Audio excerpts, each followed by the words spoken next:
دوستو اگر بات کی جائے دنیا میں بلند ترین عمارتوں کی تو ان میں سب سے پہلا نام برج خلیفہ کا ہے، کیونکہ برج خلیفہ 2014 سے لے کر اب تک دنیا کی بلند ترین عمارت ہے۔ لیکن کیا آپ جانتے ہیں کہ برج خلیفہ کو بنانے کے لیے انجینئرز کو کن کن مشکلات کا سامنا کرنا پڑا، اور اس بلند ترین عمارت کو بنانے کے لیے کتنے ارب روپے خرچ کیے گئے، اور ساتھ ہی آپ کو یہ بھی بتائیں گے کہ برج خلیفہ کو کتنے عرصے میں بنایا گیا اور کتنے مزدوروں نے دن رات محنت کر کے اس منصوبے کو پایہ تکمیل تک پہنچایا، اور ایسی کون کون سی مجبوری تھی جس کے لیے 18 مہینے برج خلیفہ کا کام روک دیا گیا۔ اگر آپ بھی ان سبھی سوالوں کے جواب جاننا چاہتے ہیں تو اس چھوٹی سی ویڈیو کو آخر تک ضرور دیکھیے گا، اور اگر ابھی تک چینل کو سبسکرائب نہیں کیا تو ویڈیو کے نیچے ریڈ بٹن پر کلک کر کے آپ ہمارے سبسکرائبر ضرور بن جائیں۔ دوستو آپ کو یہ جان کر حیرانی ہوگی کہ 168 منزلہ اس عمارت کو بنانے کے لیے 6 سال کا عرصہ لگا تھا۔ اس عمارت کو بنانے کے لیے تقریباً 114 ارب روپے خرچ ہوئے تھے، اور 12,000 مزدوروں نے دن رات محنت کر کے اس بلڈنگ کو مکمل کیا۔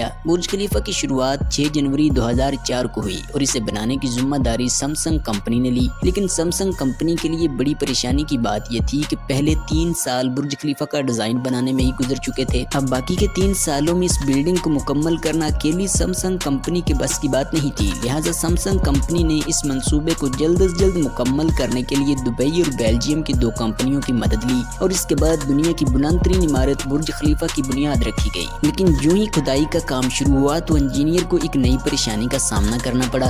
دراصل جس جگہ برج خلیفہ کو بنانے کے لیے کھدائی کی جا رہی تھی وہاں بہت ساری ریت اور چھوٹے چھوٹے پتھر موجود تھے۔ ایسی جگہ پر برج خلیفہ جیسی عمارت تو دور کی بات، یہاں 10 منزلہ عمارت بنانا بھی بیوقوفی کی بات تھی۔ لہٰذا اس مسئلے پر قابو پانے کے لیے انجینئرز نے برج خلیفہ کے نیچے 192 سٹیل کے پائپ ڈالے جن کی لمبائی 50 میٹر تھی۔ آپ کو یہ جان کر حیرانی ہوگی کہ برج خلیفہ کے 5 لاکھ ٹن سے بھی زیادہ وزن کو ان سٹیل کے پائپوں نے ہی سنبھال رکھا ہے، جو 50 میٹر تک زمین کے اندر دبے ہوئے ہیں۔ اس کے بعد برج خلیفہ کی کنسٹرکشن ٹیم ایک کے بعد ایک اور فلور بناتی گئی، لیکن کچھ فلور بننے کے بعد اس کنسٹرکشن ٹیم کو ایک اور پریشانی دیکھنے کو ملی۔ دراصل کنکریٹ کا جو مکسچر اوپر والے فلور میں ڈالنے کے لیے تیار کیا جاتا تھا وہ اوپر پہنچنے سے پہلے ہی خشک ہو جاتا، اور اس کی سب سے بڑی وجہ برج خلیفہ کی بلندی اور دبئی کی گرمی تھی۔ لیکن جلدی اس مسئلے پر بھی قابو پا لیا گیا اور ایک ایسا مکسچر تیار کیا گیا جو اوپر پہنچنے تک بھی خشک نہیں ہوتا تھا، اور ساتھ ہی اس کنکریٹ مکسچر کو بھی جلدی اوپر پہنچانے کے لیے دنیا کے تیز ترین پمپس کا استعمال کیا گیا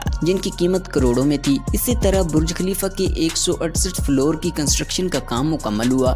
اب اگلا مرحلہ تھا برج خلیفہ میں گلاس پینل لگانے کا، اور اس عمارت میں پورے 24,000 پینل لگنے تھے۔ لیکن جب پینل لگانے کا کام شروع ہوا تو انجینئر نے دیکھا کہ برج خلیفہ کا درجہ حرارت تقریباً 100 ڈگری سینٹی گریڈ تک پہنچ جاتا ہے، جس میں کسی انسان کا 10 سیکنڈ بھی زندہ رہنا مشکل تھا۔ اب اس مسئلے کا حل ڈھونڈتے ڈھونڈتے انجینئر کو 18 مہینے لگ گئے۔ اس کے بعد ایک مشہور انجینئر جان نے اس مسئلے کا حل بھی ڈھونڈ نکالا اور ایک ایسا گلاس پینل تیار کیا جو سورج سے نکلنے والی سخت شعاؤں کو روکنے کی طاقت رکھتا تھا۔ یعنی اگر یہ 24,000 گلاس پینل لگائے جاتے تو ان پر 3 ارب 65 کروڑ روپے کی لاگت آتی تھی۔ لہٰذا یہ گلاس پینل بنانے کے لیے ایک الگ فیکٹری لگائی گئی۔ سارا کام مکمل ہونے کے بعد اب ایک اور مسئلہ بھی تھا، اور وہ تھا برج خلیفہ کی چوٹی پر لگنے والا سٹیل پائپ، جو دیکھنے میں بے شک چھوٹا سا لگتا ہے لیکن اس کی لمبائی 136 میٹر اور وزن 350 ٹن تھا، اور اس وقت دنیا میں ایسی کوئی بھی کرین موجود نہیں تھی جس کے ذریعے اس پائپ کو فکس کیا جائے۔ لیکن پھر انجینئرز نے اس مسئلے کا بھی کمال حل نکالا اور اس پائپ کو برج خلیفہ کے اندر ہی بنانے کا کام شروع کیا، اور اس پائپ کو چھوٹے چھوٹے ٹکڑوں میں جوڑ کر مکمل کیا۔ اسی طرح دنیا کی یہ بلند ترین عمارت پایہ تکمیل تک پہنچی اور اسے 2014 میں پبلک کے لیے اوپن کر دیا گیا۔ برج خلیفہ کے بارے میں یہ جانکاری آپ کو کیسی لگی ہے نیچے کامنٹ سیکشن میں ضرور بتائیے گا۔ اگر ویڈیو پسند آئی ہے تو اسے لائک اور شیئر ضرور کریں۔